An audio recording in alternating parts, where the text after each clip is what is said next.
ನೀವು ಹೈದರಾಬಾದ್ನ ರಾಜಕಾರಣಿ ಹೇಳಿಕೆಯನ್ನಷ್ಟೇ ಯಾಕೆ ಉಲ್ಲೇಖಿಸ್ತೀರಿ? ಬಜರಂಗ ದಳದವರು, ವಿಶ್ವ ಹಿಂದೂ ಪರಿಷತ್ನವರು, ಬಿಜೆಪಿ ಅನೇಕ ನಾಯಕರು ಅದನ್ನು ವಿರೋಧ ಮಾಡ್ತೀವಿ ಸರ್. ಕತ್ತರಿಸ್ತೀವಿ, ಹೊಡಿತೀವಿ, ಬಡಿತೀವಿ, ಎಷ್ಟು ಜನ ಮಾತಾಡೋದಿಲ್ಲ.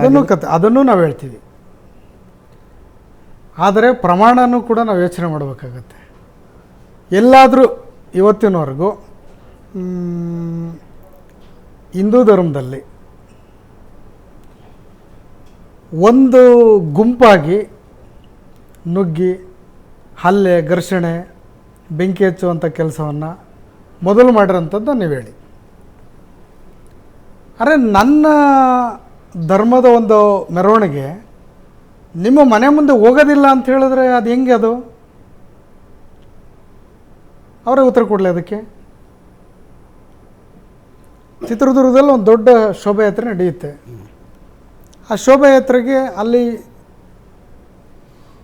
ಎಷ್ಟು ಲಕ್ಷ ಜನ ಇರ್ತಾರೆ, ಅಷ್ಟು ಲಕ್ಷ ಜನಕ್ಕೆ ಕಾಯುವಂಥ ಪೊಲೀಸ್ನರಿಗಿಂತ 2 ಪಟ್ಟು ಆ ಬಡಾವಣೆ ಹತ್ರ ಇರ್ತಾರೆ. ಒಂದು ಜಾಗಕ್ಕೆ ಬಂದಾಗ ಸೆಕ್ಯೂರಿಟಿ ಜಾಸ್ತಿ ಇರ್ತಾರೆ. ಯಾಕದು ಅಂತ ನಾನು ಕೇಳ್ತಿರೋದು ಅವ್ರಿಗೀಗ. ಅಂಥ ವಾತಾವರಣ ನಿರ್ಮಾಣ ಮಾಡಿದ್ರೆ ಯಾರು? ನಿರ್ಮಾಣ ಯಾಕೆ ಮಾಡಬೇಕು? ಅದು ನಮಗಿರುವಂಥ ಆತಂಕ. ಯಾಕದು ಅಂತ ತಮಗೇನಾದ್ರು ಗೊತ್ತಾ? ಈ ಗಣೇಶನ ಮೆರವಣಿಗೆ ದುರ್ಗಾದೇವಿ ಗುಡಿ ಮುಂದೆ ಹೋದಾಗ ಸಮಸ್ಯೆ ಇಲ್ಲ, ರಾಘವೇಂದ್ರ ಸ್ವಾಮಿ ಮಠದ ಮುಂದೆ ಹೋದಾಗ ಸಮಸ್ಯೆ ಇಲ್ಲ, ಜೈನ ಬಸದಿಯ ಮುಂದೆನೋ ಬೌದ್ಧ ಸ್ತೂಪದ ಮುಂದೆನೋ ಹೋದಾಗ ಸಮಸ್ಯೆ ಇಲ್ಲ. ಯಾಕೆ ಒಂದು ಪರ್ಟಿಕ್ಯುಲರ್ ಏರಿಯಾಕ್ಕೆ ಬಂದಾಗ ಹಂಗಾಗತ್ತೆ ಅಂತ ಸ್ವಾಮೀಜಿಗಳು ಕೇಳ್ತಾರೆ. ಇದು ಕುತ್ರಾದ ಕಾಲುವೆ ಉತ್ತರಿಸುತ್ತೆ ಸರ್. ಸರ್ ನಮಸ್ತೆ. ಒಂದು ನಿಮಿಷ ಅವ್ರದ್ದಾದ್ಮೇಲೆ. ಸ್ವಾಮಿ ನಮಸ್ತೆ, ನನ್ನ ಹೆಸರು ನಾಗೇಶ್ವಿ ಪ್ರಜಾಕಿ ಅಂತ.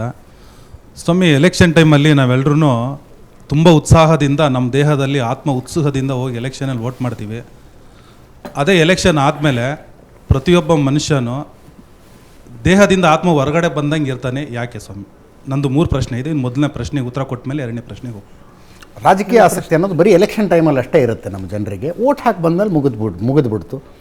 ನಾವು ಯಾರನ್ನ ಓಟ್ ಹಾಕಿ ಕಳಿಸಿದ್ದೀವೋ ಅವರಿಂದ ನಮಗೇನು ನಿರೀಕ್ಷೆಗಳಿಲ್ಲ, ಅವರೇನೋ ನಮಗೆ ಕೊಡಲಿ ಅನ್ನೋದು ಇಲ್ಲ. ಕೊಡಲಿ ಅಂದರೆ ಸಮಾಜದ ಕಾರಣಕ್ಕೆ. ಸರ್, ಇಲ್ಲಿ ರಾಜಕಾರಣ ಅಂತದ್ದು ಬಂದಾಗ ನಮ್ಮ ದೇಶದಲ್ಲಿ ಕೆಳಮಟ್ಟದಿಂದ ವ್ಯವಸ್ಥೆ ಸರಿಯಾಗಬೇಕು.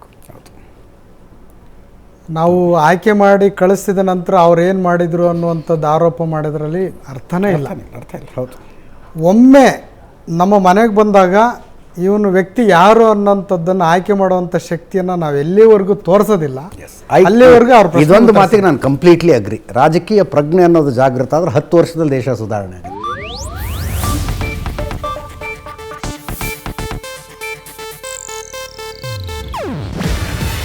ಇದು ಏಷ್ಯಾನೆಟ್ ನ್ಯೂಸ್ ನೆಟ್ವರ್ಕ್ ಪ್ರಸ್ತುತಿ.